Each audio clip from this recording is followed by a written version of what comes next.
The letter from James came in February, slipped into her mailbox on a Tuesday afternoon, which was still the most forgettable day of the week, but was becoming slightly less so.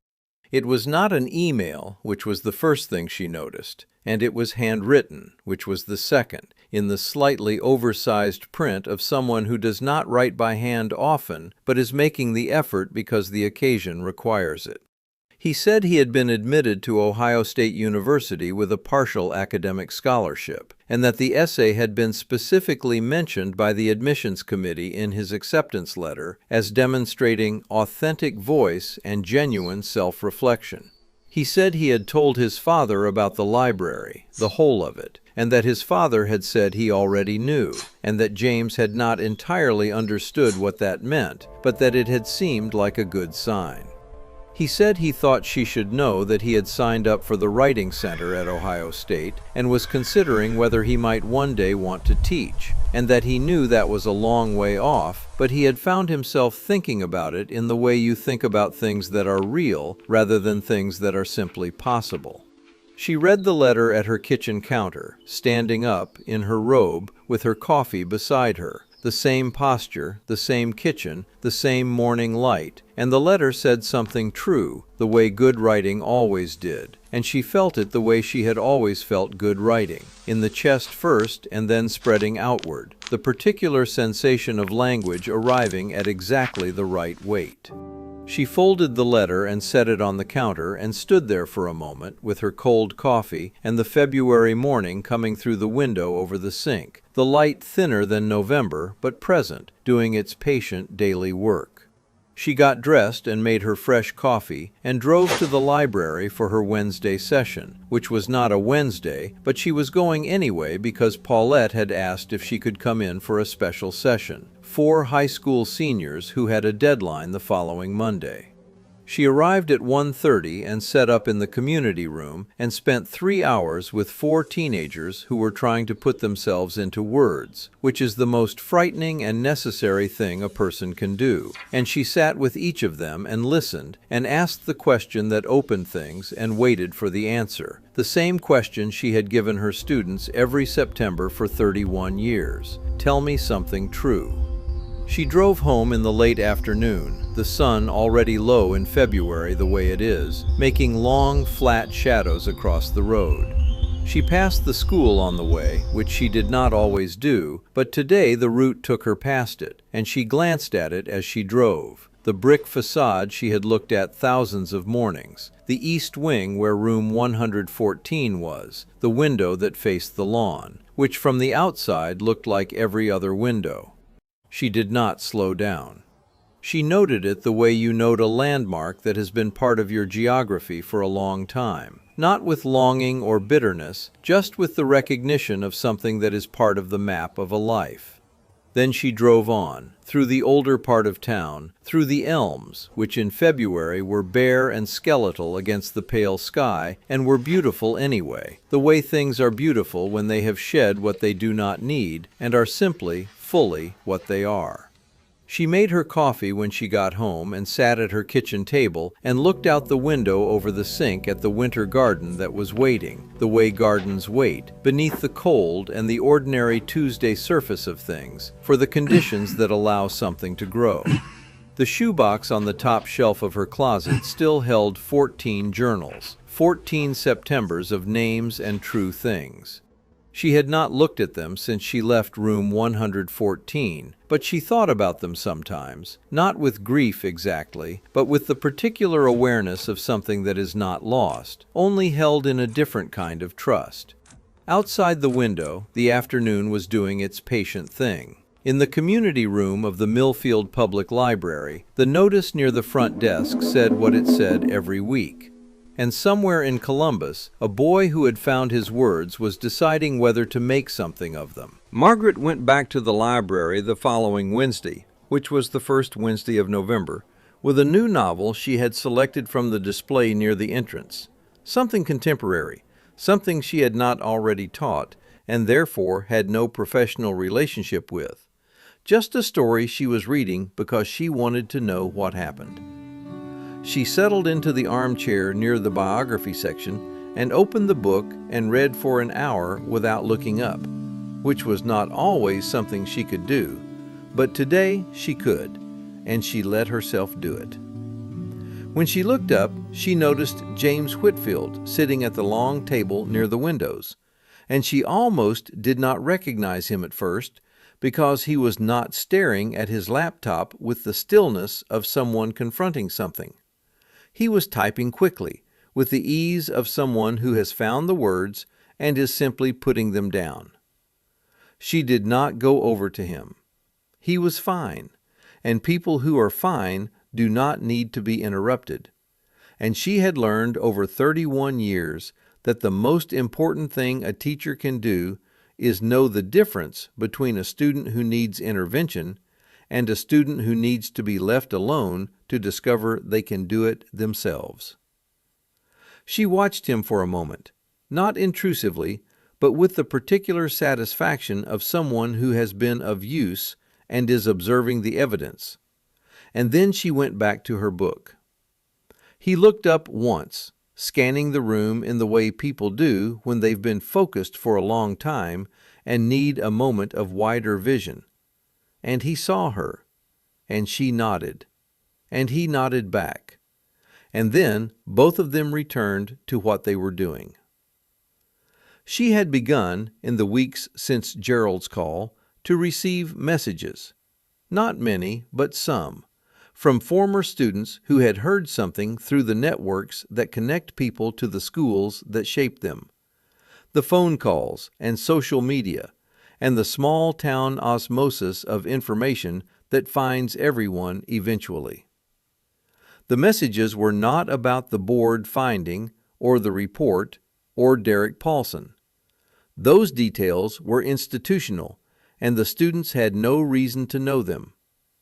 The messages were simply messages, the kind that say, "I was thinking about you," or "I wanted to tell you what that year meant," or "I've been teaching for 3 years now, and I keep doing the thing you did in October when Priya said that thing about memory and everyone went quiet." She read each message carefully and wrote back to each one, using their names, asking about the specific true thing they had told her years ago. And several of them were surprised and said they couldn't believe she remembered. And she said that remembering was simply a decision you made and then kept making. She had also begun, quietly and without announcing it, a new version of the work.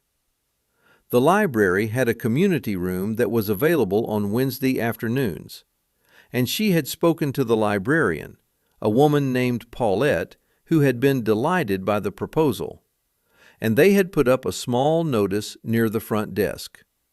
Writing help, college essays and beyond, Wednesdays, 2 to 4 p.m. No charge, no appointment necessary. The first Wednesday, 1 student came. The second Wednesday, 3. She did not prepare lesson plans or rubrics or measurable outcome benchmarks. She brought her chair and her attention, and the willingness to sit with people while they found their words, which was, she had concluded, more or less what she had always been doing, in room 114, and in a library, and in the margins of 22,000 essays over 31 years. The same essential act repeated until it became the shape of a life. She drove home from the library that November Wednesday on the route through the older part of town, the elms still holding their last leaves in the cold afternoon light.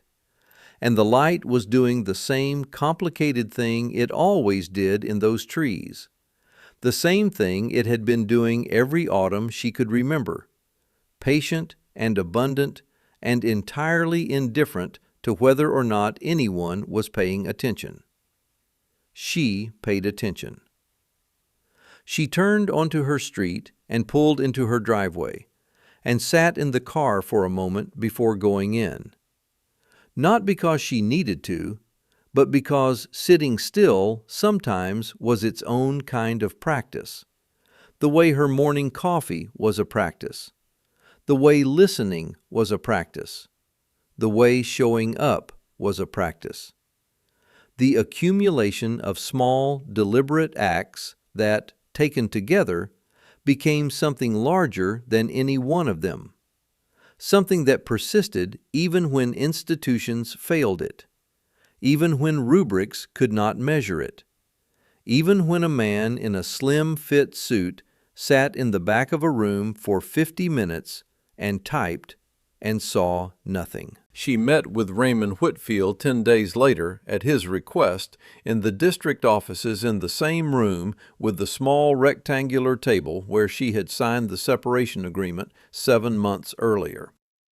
It was a strange thing returning to a room where you had been made smaller, and then sitting in it while someone told you that the thing that had made you smaller had been measured and named and found to be what you had always known it was.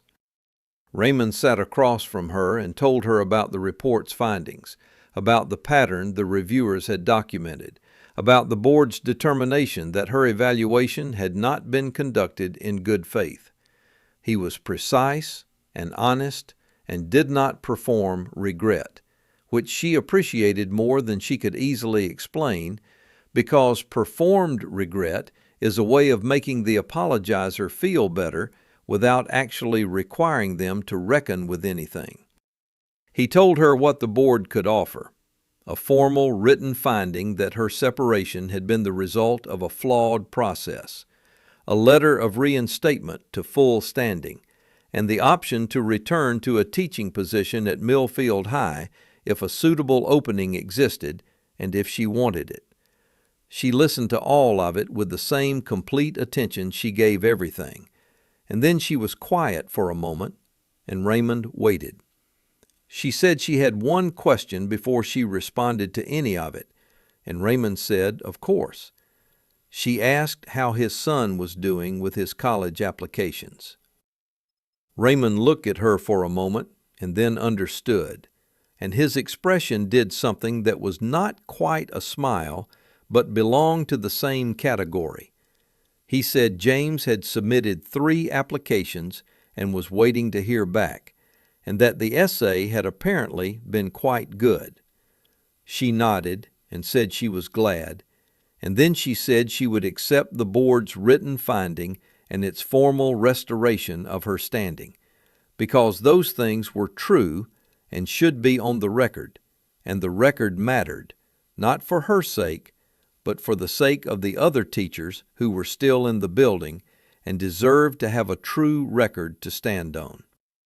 She said she would not return to teaching at Millfield High, and she said this without bitterness or ceremony, as a simple fact that she had arrived at in the 10 days between Gerald's call and this meeting, sitting with it the way she sat with all things that needed time.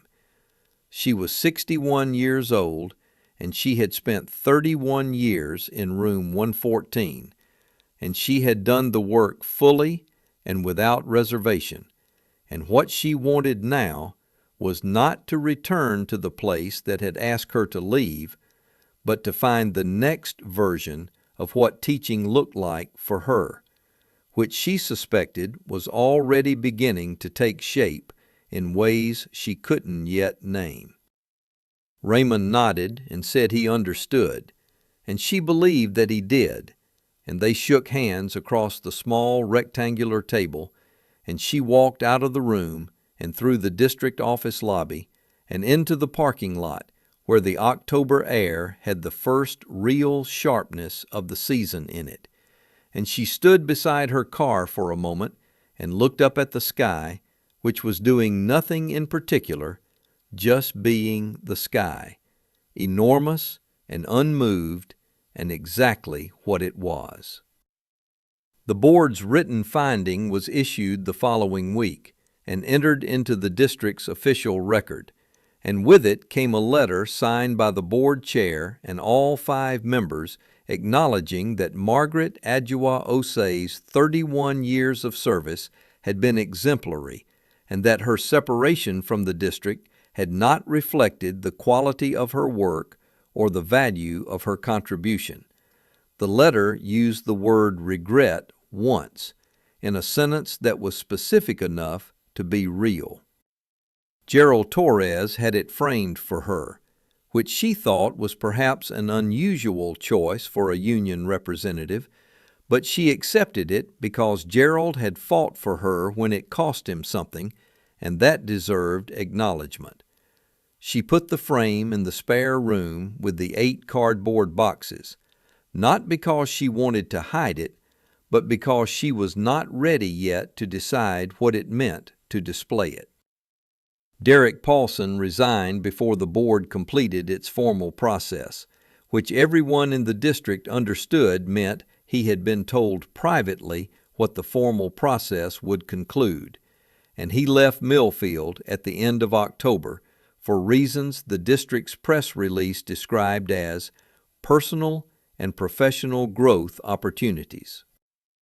The teachers who remained at the school received, in November, a new evaluation framework developed by the same Cincinnati consultancy that had conducted the review, a framework that included defined benchmarks, transparent weightings, and a requirement that all categories be assessed against student outcome data rather than observer interpretation. 3 of the 4 teachers who had signed separation agreements in the previous year also received the board's formal finding. The 4th had already moved out of state and could not be reached by the district's initial outreach, but Gerald Torres found her eventually, the way Gerald Torres always found people eventually, and she received her letter in December. The independent review was conducted by an education consultancy out of Cincinnati that the board had used twice before for curriculum audits. 2 reviewers who arrived in September with laptops and clipboards, and the mild, methodical manner of people who have no stake in what they find, and therefore find things clearly.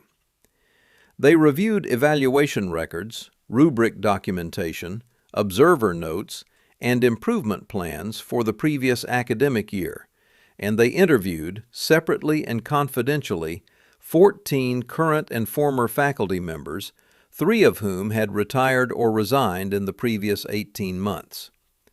They were professional and thorough, and entirely unremarkable in the way that genuine accountability, when it finally functions, tends to be. Not dramatic, not adversarial, just careful and complete. They submitted their report to the board 8 weeks later, on a Thursday, in a bound document of 43 pages. The report's findings were stated plainly in its executive summary, in language that was precise without being theatrical. The evaluation rubric, as implemented, showed a statistically significant correlation between years of service and negative performance scores, with teachers above 15 years of experience scoring an average of 1.3 points lower than teachers below 5 years of experience, despite no documented difference in student outcome measures. The 3 categories most heavily weighted in the rubric, technology integration, data-driven differentiation, and 21st century learning alignment, lacked operationally defined benchmarks in the district's implementation documentation, meaning evaluators had applied subjective interpretations of undefined criteria. And in 4 of the 7 cases examined in detail, improvement plans had been initiated within timelines that made compliance structurally improbable. The summary concluded with a finding the board had not specifically requested, but the reviewers had included anyway. 3 of the 7 cases involved teachers who had subsequently signed voluntary separation agreements that included pension protection clauses, a pattern that, taken together with the above findings, suggested the evaluation process had been used as a mechanism for managed attrition of senior staff. Derek Paulson was placed on administrative leave the morning the board received the report, which was a Thursday, and the school was notified of this in a brief memo from the board chair that described it as a personnel matter under review. The teachers who had remained at the school, some of whom had spent months quietly documenting their own evaluations, saving emails, keeping logs, telling their union rep details that had seemed minor at the time, heard about the leave the way institutional news always travels, through the faculty room and the parking lot and the text threads that existed for exactly this kind of information. Some of them had known something was coming. Some of them were simply relieved. Gerald Torres, who received the board's report on the same Thursday, sat in his car in the district parking lot and read the executive summary twice, and then he called Margaret Osei. She answered on the third ring. She was in her kitchen, which was where she answered most calls now, standing at the counter the way she had stood the morning the letter arrived. Gerald told her about the review, about the report, about the administrative leave, and she listened without speaking.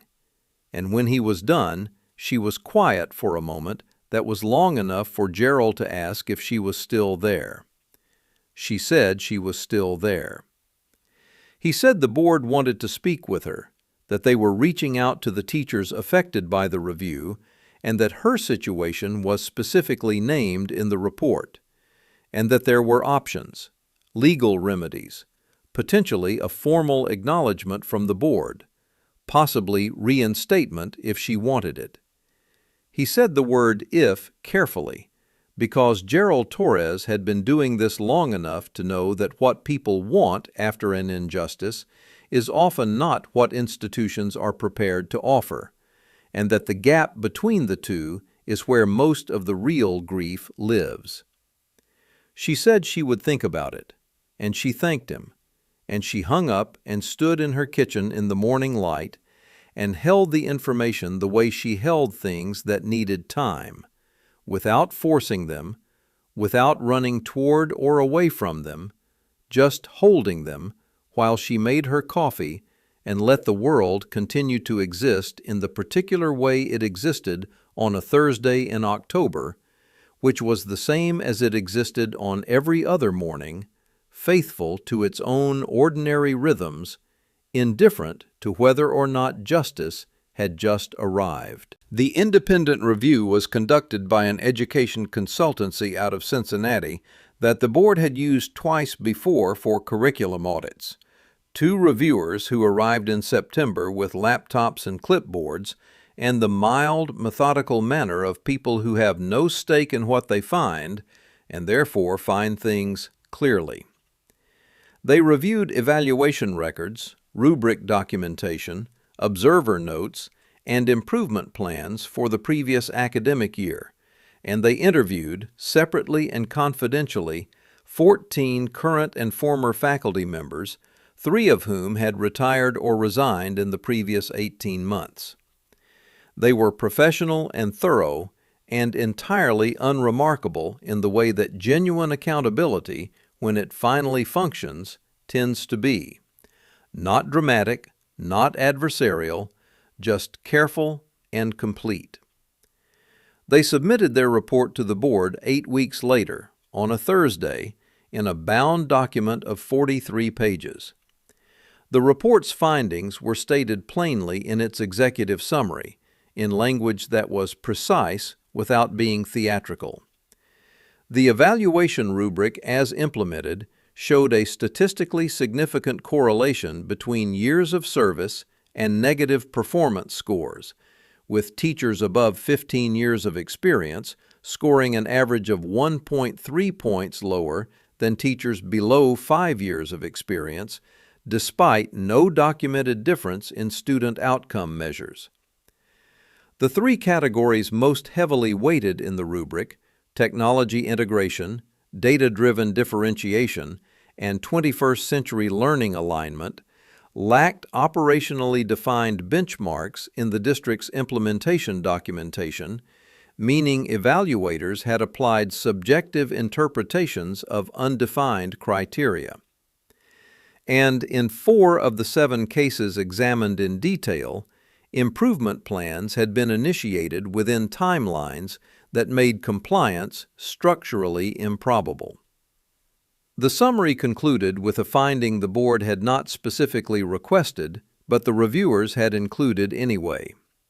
3 of the 7 cases involved teachers who had subsequently signed voluntary separation agreements that included pension protection clauses, a pattern that, taken together with the above findings, suggested the evaluation process had been used as a mechanism for managed attrition of senior staff.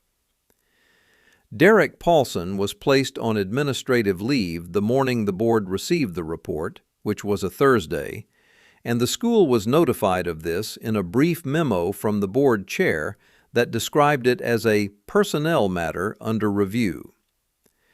The teachers who had remained at the school, some of whom had spent months quietly documenting their own evaluations, saving emails, keeping logs, telling their union rep details that had seemed minor at the time, heard about the leave the way institutional news always travels, through the faculty room and the parking lot and the text threads that existed for exactly this kind of information.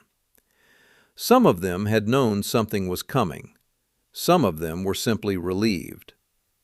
Gerald Torres, who received the board's report on the same Thursday, sat in his car in the district parking lot and read the executive summary twice, and then he called Margaret Osei. She answered on the 3rd ring. She was in her kitchen, which was where she answered most calls now, standing at the counter the way she had stood the morning the letter arrived. Gerald told her about the review, about the report, about the administrative leave, and she listened without speaking. And when he was done, she was quiet for a moment that was long enough for Gerald to ask if she was still there. She said she was still there. He said the board wanted to speak with her, that they were reaching out to the teachers affected by the review, and that her situation was specifically named in the report, and that there were options, legal remedies, potentially a formal acknowledgement from the board, possibly reinstatement if she wanted it.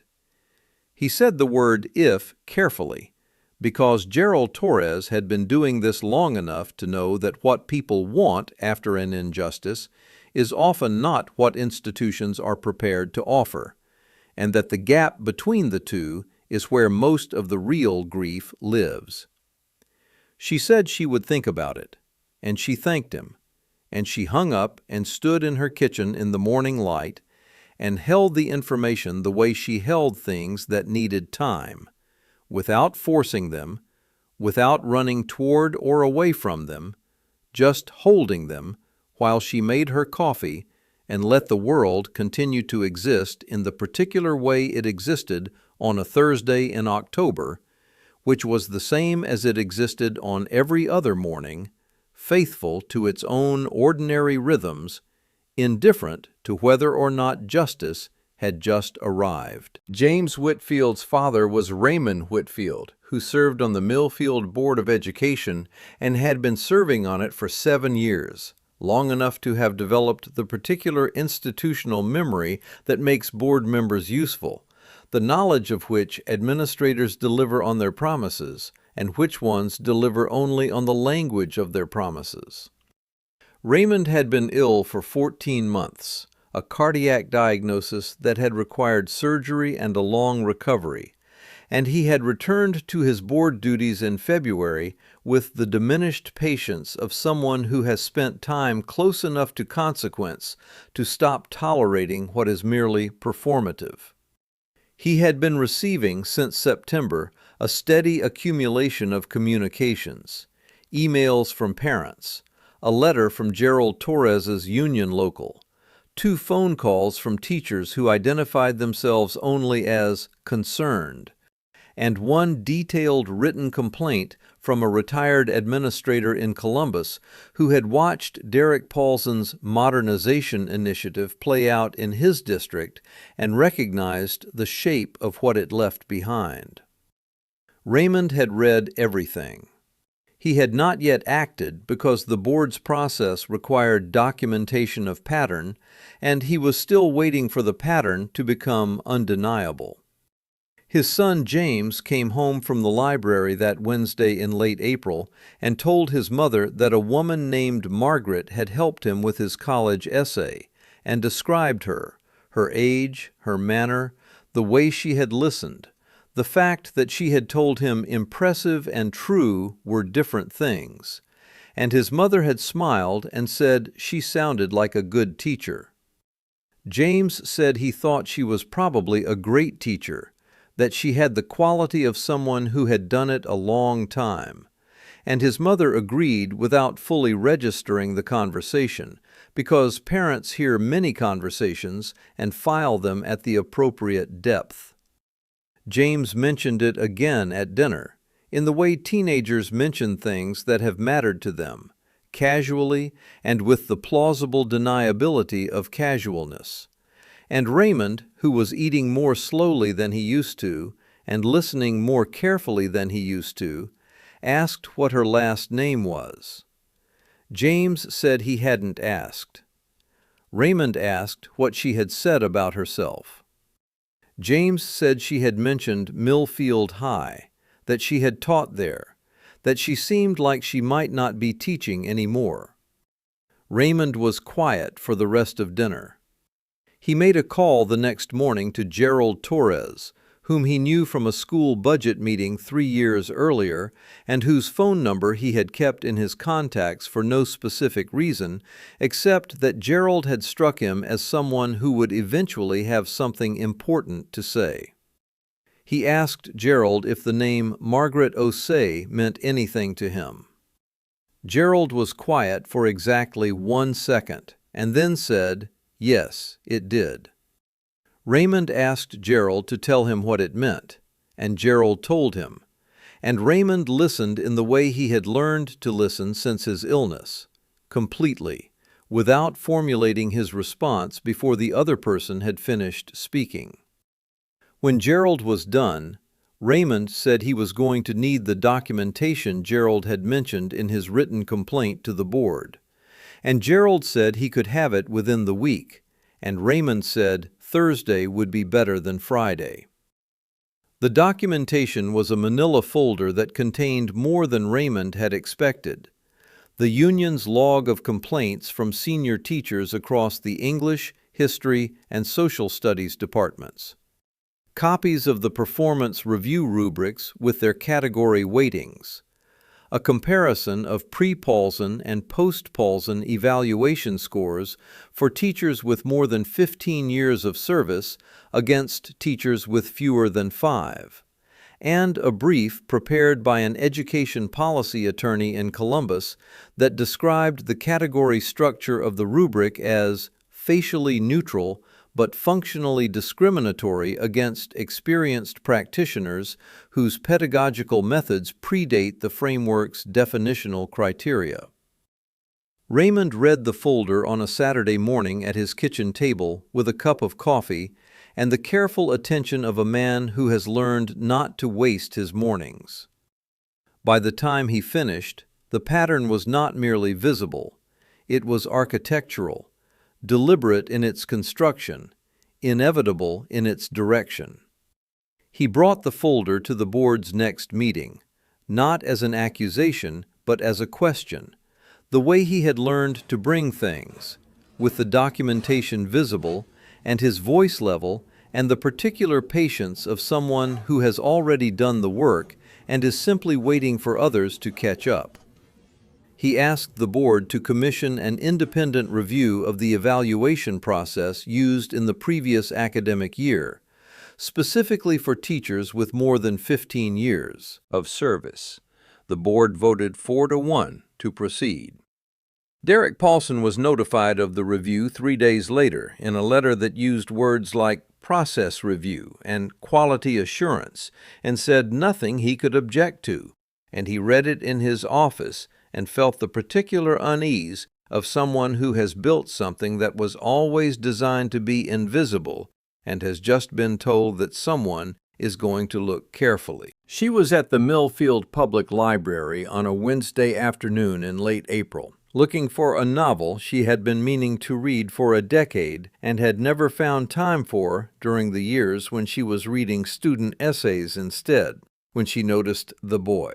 He was 16 or 17, sitting at one of the long tables near the windows, his laptop open, a college application page visible on the screen, and he was staring at the blinking cursor in the text field with the particular stillness of someone who has been staring at something for so long that stillness has become its own kind of activity.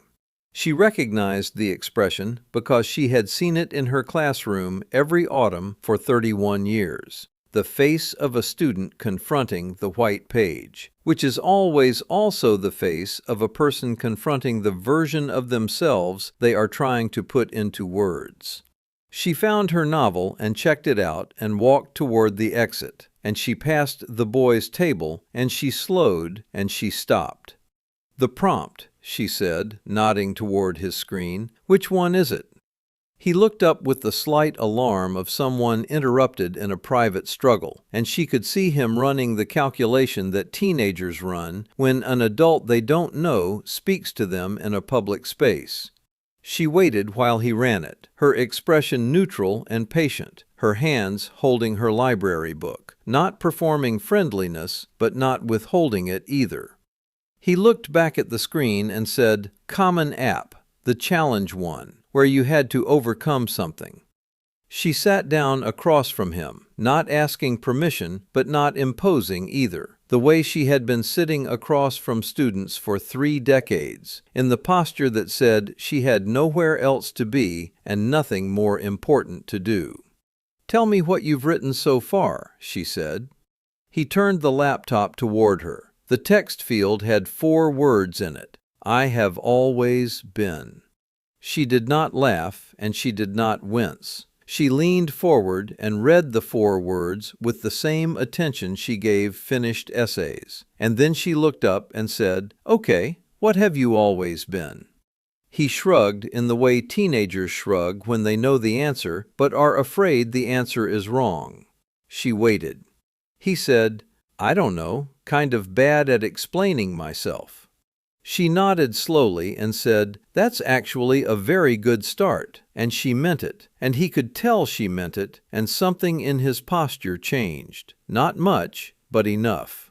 She asked him what the hardest thing he had faced in the last 2 years was, and he was quiet for a moment, and then he told her about his father's illness, the months when the house had gone silent and strange, the way he had learned to cook dinners and manage his younger sister's schedule while his mother worked double shifts, and how all of it had made him feel capable and terrified in equal measure.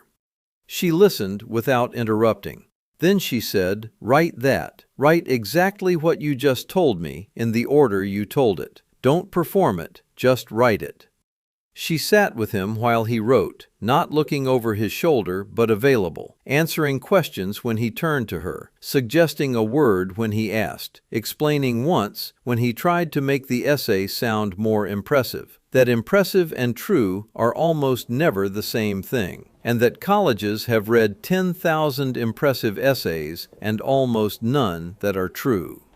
He wrote for 40 minutes. At the end, he read her what he had, and she said it was good, genuinely good, not as encouragement, but as assessment. And he looked at her the way students look when they have been told something real rather than something kind, with the slightly startled expression of someone who wasn't sure those were different things.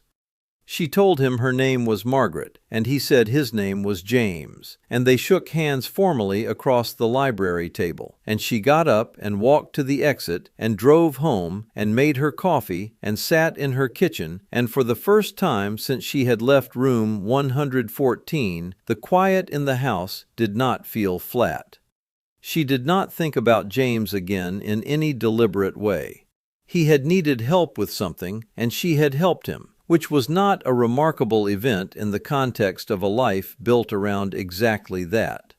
She went back to her routine: the morning coffee, the afternoon walk, the farmer's market on Tuesdays, the novel she was finally reading, the slow accretion of a life that was trying to figure out its own shape.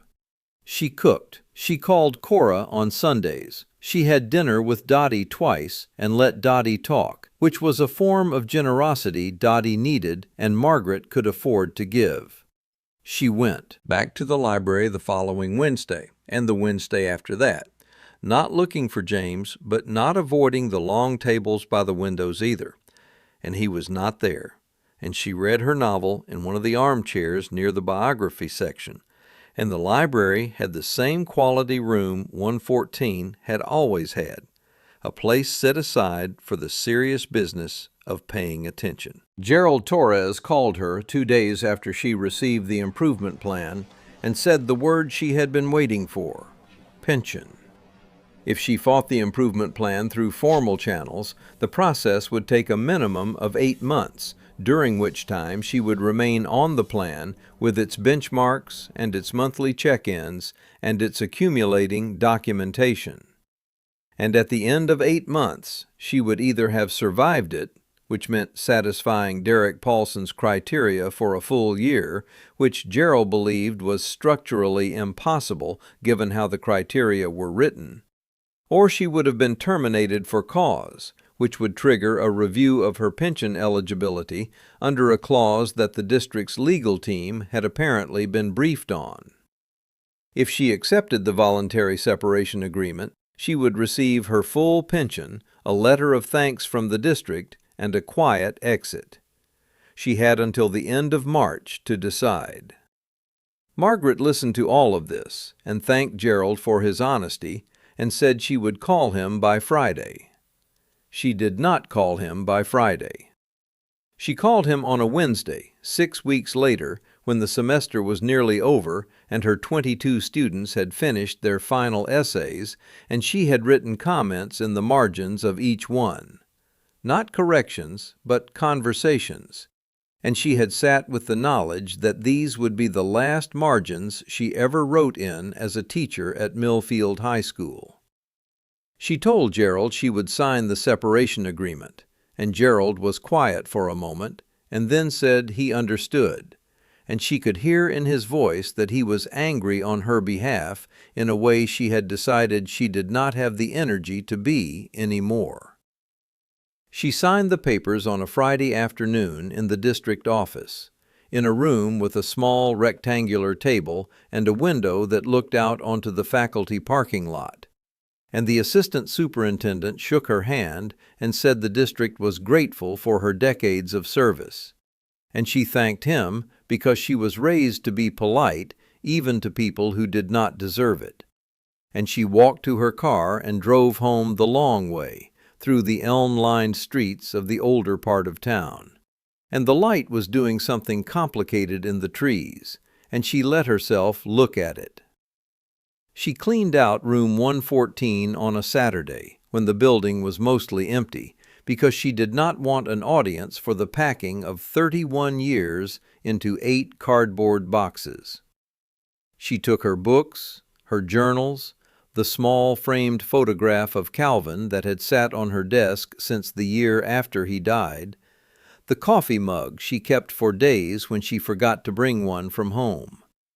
She left the horseshoe configuration of the desks because whoever came after her would probably rearrange them into rows anyway. But she wanted the room to be open and facing and welcoming for however long it stayed that way. She drove home with the boxes in her trunk and put them in the spare room and closed the door.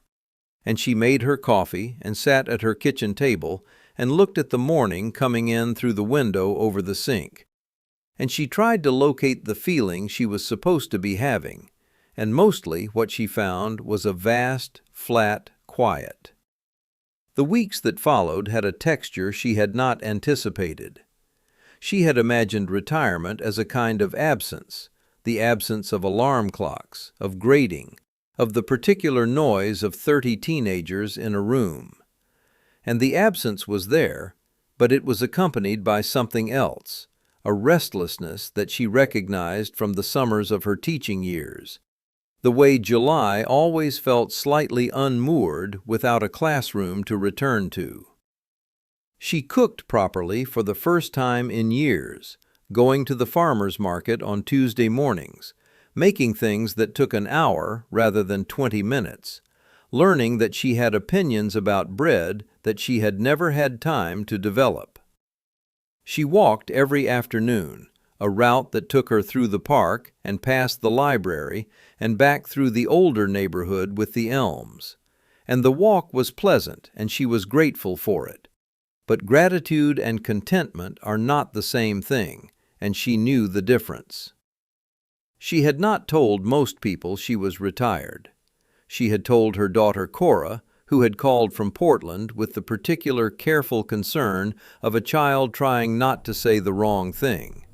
And she had told her neighbor Dottie, who brought over a casserole and stayed for 3 hours talking about her own retirement 11 years ago and how long it had taken her to stop feeling like she was waiting for something.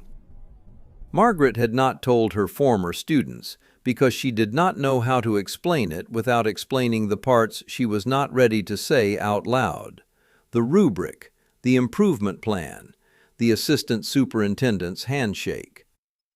She told people she saw around town that she was taking some time, and they nodded and smiled, and she moved on.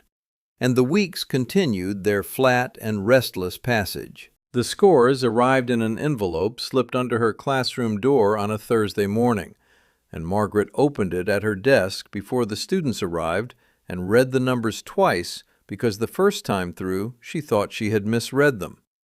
She had scored 2 out of 4 in technology integration, 1.5 out of 4 in data-driven differentiation, and 2 out of 4 in 21st century learning alignment. Her overall score was a 2.1, which placed her in the category the rubric labeled developing, a word Margaret recognized as the administrative equivalent of a small, polite knife. She had received, in the comments section, a paragraph noting that her lessons showed reliance on traditional discussion-based methods and limited evidence of digital tool incorporation, and that she was encouraged to attend a professional development workshop on blended learning environments being offered the following month in Columbus. She read the scores again in the same deliberate way she read everything, and then she folded the paper and placed it in her desk drawer and taught her 8 o'clock class on the rhetoric of Frederick Douglass and her 10 o'clock class on point of view in unreliable narrators, and her 1 o'clock class on the college application essay, and she did not mention the scores to anyone because they were her scores and her business. But she called the union representative that evening, a man named Gerald Torres, who had been the rep for 11 years and who had, over those 11 years, developed the particular wariness of someone who has seen the same pattern enough times to recognize it by its first gesture. He listened to her scores and was quiet for a moment, and then asked if she was the only senior teacher who had been observed in October, and she said she did not know for certain, but she did not think so. And Gerald said he would look into it and call her back. He called back in 4 days, and his voice had the careful flatness of someone delivering information they wish were different. 3 other teachers had been observed in October, all of them with more than 20 years at the school, all of them using discussion-based and text-centered methods that had been the standard of the English and history departments for decades, and all of them had received scores in the developing range on the same 3 categories. Gerald said the word pattern carefully, and then said it was not enough yet to take anywhere formal because patterns needed documentation, and documentation took time. And time was what Derek Paulson seemed to understand he had more of than the teachers whose pension calculations were already being run. Margaret thanked him and hung up, and sat in her kitchen with her cold coffee, and felt the particular loneliness of being treated unjustly by a process that had been specifically designed to appear fair. The second observation came in January, and this time Derek Paulson brought the assistant principal, a woman named Carol Sims, who was new to the role and who sat beside him in the back of the room with her own laptop and her own rubric and the careful expression of someone who understood that her job security was tied to agreeing with the person next to her. The class that day was a junior group working on argumentative writing, and Margaret had structured the lesson as a Socratic seminar. Students in the horseshoe, one question on the board, no teacher intervention for the first 20 minutes, just students building an argument together while she listened and noted. It was, by any honest measure, a room full of teenagers doing the hardest intellectual work a high school student can do, changing their minds in public, in front of their peers, based on evidence rather than volume. Derek Paulson typed throughout. Carol Sims typed throughout. When the bell rang, neither of them said anything about what they had witnessed, which Margaret noted because silence, in her experience, was always a form of communication. The scores from the second observation arrived 10 days later, and they were lower. She had scored a 1.5 in technology integration, a 2 in data-driven differentiation, and a 1.5 in 21st century alignment. The comments noted that the lesson lacked measurable outcomes documentation and showed minimal evidence of formative assessment data collection, phrases that Margaret translated without difficulty. There had been no quiz, no digital submission, no checklist of observable behaviors for the rubric to record. Only 23 teenagers thinking together, which apparently did not count. Her cumulative score now placed her in the range the rubric called ineffective, and attached to the score sheet was a formal improvement plan with 30-day benchmarks and a cover letter signed by Derek Paulson that used the word "unfortunately" 3 times, each time in a sentence that was not actually unfortunate for him at all. The new principal arrived in July, 8 weeks before the school year began, and the staff knew within the first meeting that something had changed in the building in a way that would take time to fully understand. His name was Derek Paulson, and he was 39 years old, which made him 22 years younger than Margaret and roughly the same age as some of her former students. He had come from a district in suburban Columbus where he had overseen what the school board's press release called a successful modernization initiative, a phrase that Margaret read twice and still could not translate into anything concrete. He wore slim-fit suits and used the word metrics with the ease of someone who had learned it young enough that it felt native. He smiled often and warmly at people he was meeting for the first time, and the smile was not false exactly. It was the kind of smile that had been refined over years of professional interaction until it communicated warmth without actually requiring any. He called the faculty meeting for 7:30 in the morning, which was earlier than the previous principal had ever scheduled anything, and Margaret noted this without judgment because punctuality was not a character flaw.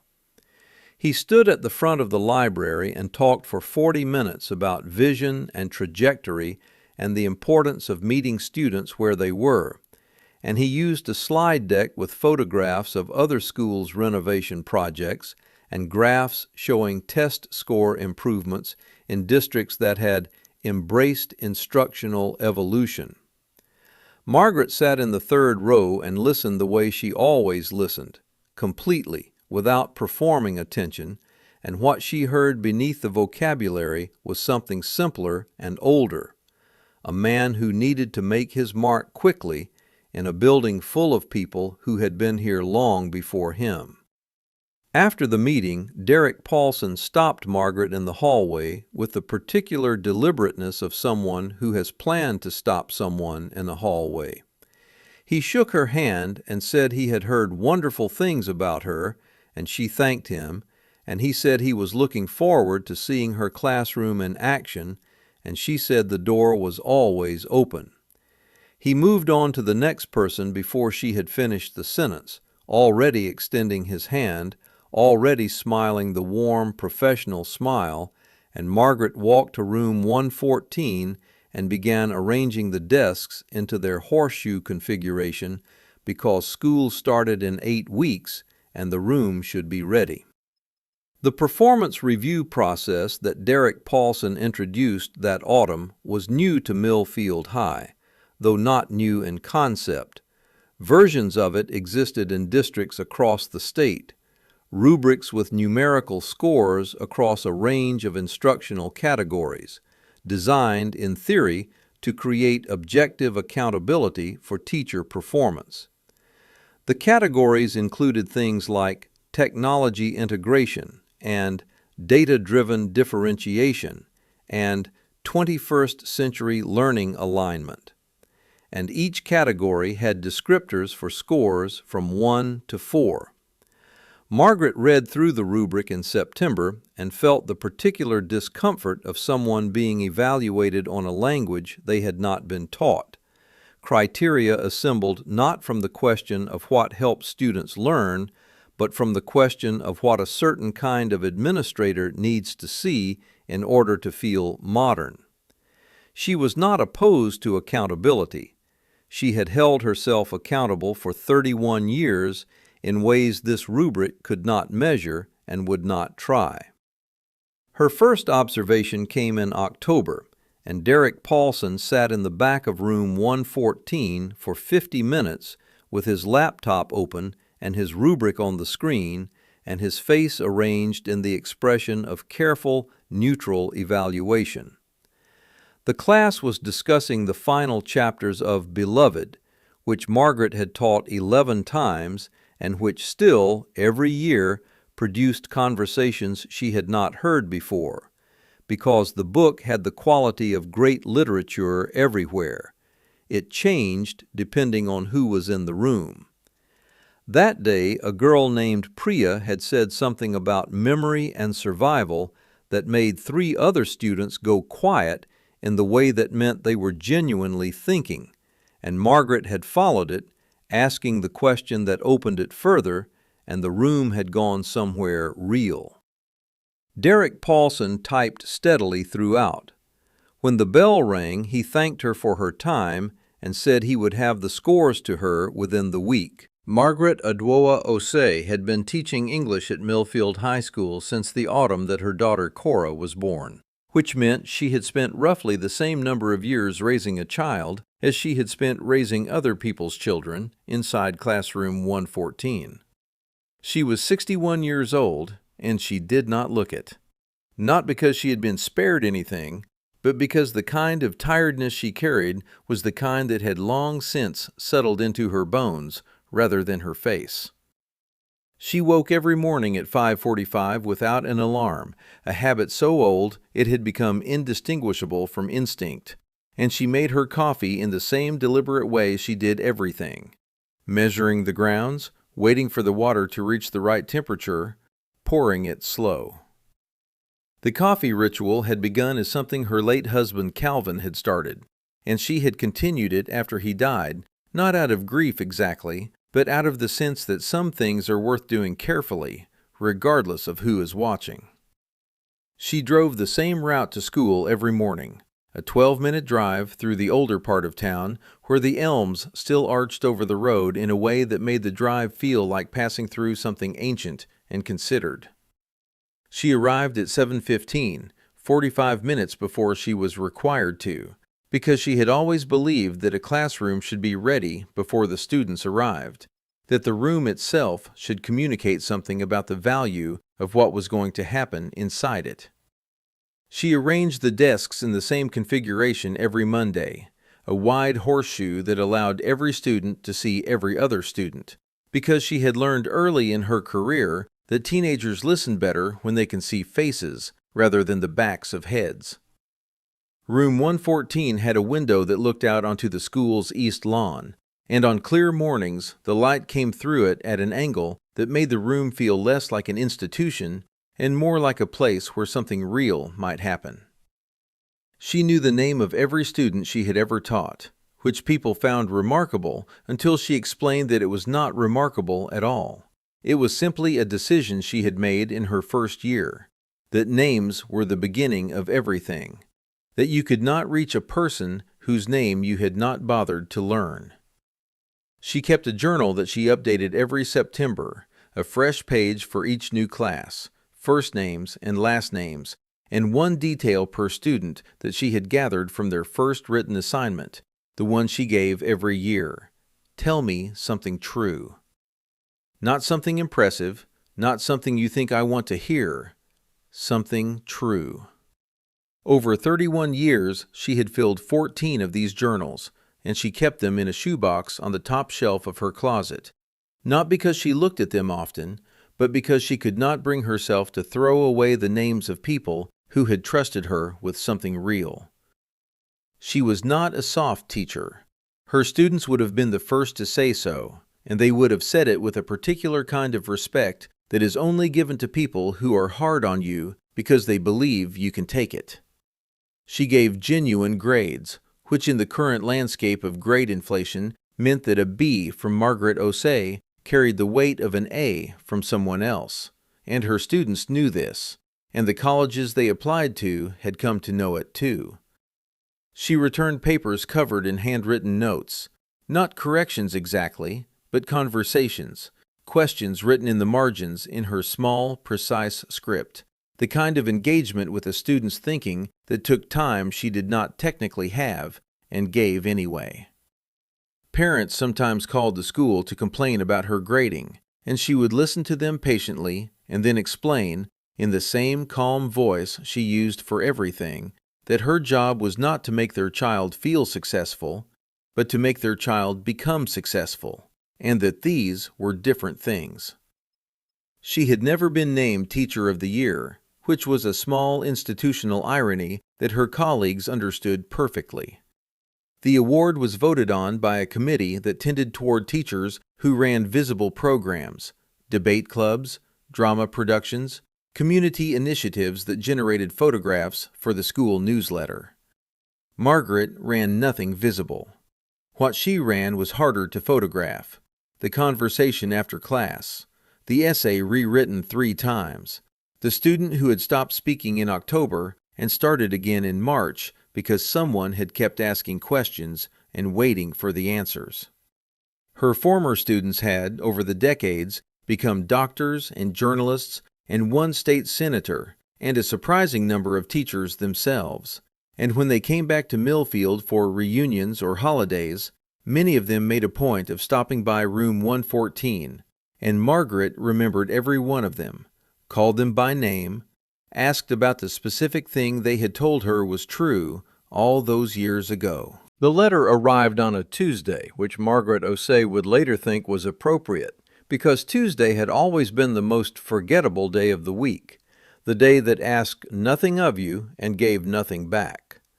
She read it standing at her kitchen counter in her robe, her coffee going cold beside her, the words arranging themselves into a meaning she understood immediately, even as some part of her refused to accept it.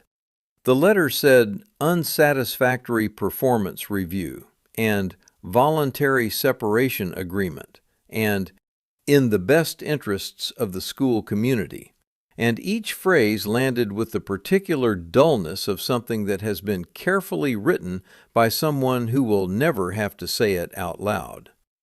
She set the letter down on the counter next to her coffee. She stood there for a moment in the quiet of her kitchen, in the house where she had lived for 23 years, and then she rinsed her mug and got dressed for work, because there were 22 students waiting for her at 8 o'clock, and she was not the kind of person who did not show up. That was the morning that ended 31 years.